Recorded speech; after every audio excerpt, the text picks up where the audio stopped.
Leetcode Daily Challenge, question 1975, maximum matrix sum. The goal is to find out the maximum of the summation of this matrix. What we can do is each time we can turn two of the elements from negative number to positive number. As long as we can have all the numbers turn into positive, the summation will be the result we are looking for, which gonna be the maximized. But what if the total number of negative numbers in the given or in the original matrix is an odd number, say 3?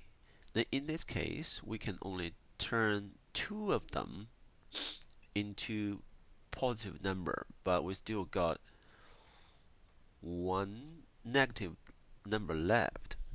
So the key idea of the solution of this problem is we want to count the total number of negative numbers in the original matrix.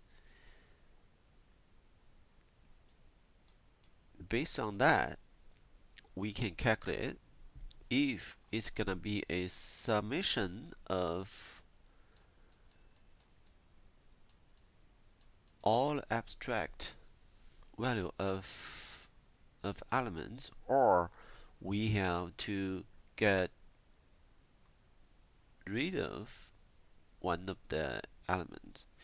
The second point is if there's one negative number left, we want it to be the minimum number of its abstract value. All the other numbers except this one can get us a maximized summation of the whole matrix. That's the solution we're gonna solve this problem.